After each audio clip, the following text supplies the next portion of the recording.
आज का पहला पाठ उत्पत्ति ग्रंथ अध्याय 22 पद संख्याएं 1 से 19। कुलपति इब्राहिम का बलिदान। ईश्वर ने इब्राहिम की परीक्षा ली। उसने उससे कहा, इब्राहिम इब्राहिम। इब्राहिम ने उत्तर दिया, प्रस्तुत हूँ।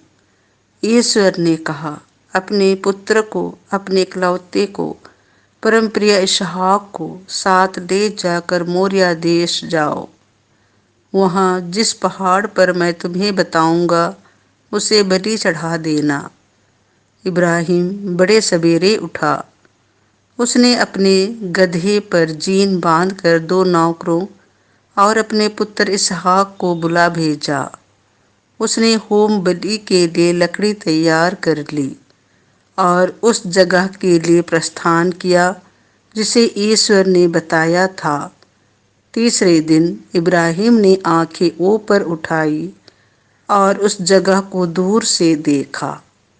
इब्राहिम ने अपने नौकरों से कहा, तुम लोग गधे के साथ यहाँ ठहरो, मैं लड़के के साथ वहाँ जाऊँगा। आराधना करने के बाद हम तुम्हारे पास लौट आएंगे। इब्राहिम ने होम बलि की लकड़ी अपने पुत्र इसहाक पर लाद दी। उसने स्वयं आग और छुरा हाथ में ले लिया और दोनों साथ साथ चल दिए। इसहाक ने अपने पिता इब्राहिम से कहा, पिताजी। उसने उत्तर दिया, बेटा, क्या बात है? उसने उत्तर दिया, देखिए, आग और लकड़ी तो हमारे पास है, किंतु होम का मेमना कहाँ है? इब्राहिम ने उत्तर दिया, बेटा, ईश्वर होम के मेमने का प्रबंध कर देगा। और वे दोनों साथ साथ आगे बढ़े। जब वे उस जगह पहुंच गए जिसे ईश्वर ने बताया था, तो इब्राहिम ने वहां एक वेदी बना ली और उस पर लकड़ी सजाई। इसके बाद उसने अपने पुत्र इसहाक को बांधा और उसे वेदी के ऊपर रख दिया। तब इब्राहिम ने अपने पुत्र को बलि चढ़ाने के लिए हाथ बढ़ाकर छुरा उठा लिया, किंतु प्रभु का दूत स्वर्ग से उसे पुकार कर बोला, इब्राहिम इब्राहिम। उसने उत्तर दिया, प्रस्तुत हूँ। दूत ने कहा, बालक पर हाथ नहीं उठाना, उसे कोई हानि नहीं पहुंचाना। अब मैं जान गया कि तुम ईश्वर पर श्रद्धा रखते हो। तुमने मुझे अपने पुत्र, अपने इकलौते पुत्र को भी देने से इनकार नहीं किया। इब्राहिम ने आंखें ऊपर उठाई और सींगों से झाड़ी में फंसे हुए एक मेढ़े को देखा। इब्राहिम ने जाकर मेढ़े को पकड़ लिया और उसे अपने पुत्र के बदले बलि चढ़ा दिया। इब्राहिम ने उस जगह का नाम प्रभु का प्रबंध रखा। इसीलिए लोग आजकल कहते हैं, प्रभु पर्वत पर प्रबंध करता है।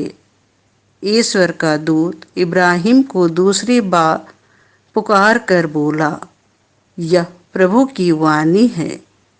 मैं शपथ खाकर कहता हूँ, तुमने यह काम किया।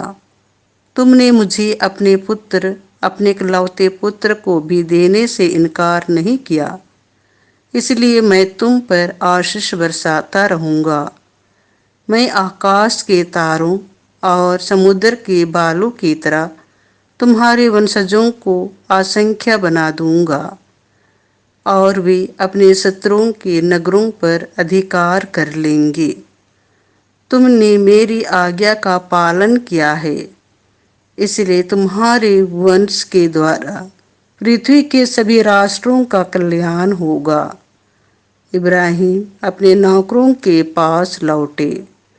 वे सब बेरशेबा चले गए और इब्राहिम वहां रहने लगे।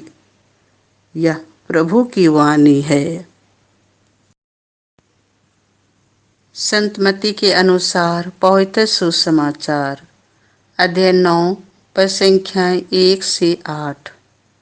वे ईश्वर की स्तुति करने लगे जिसने मनुष्यों को ऐसा अधिकार प्रदान किया है।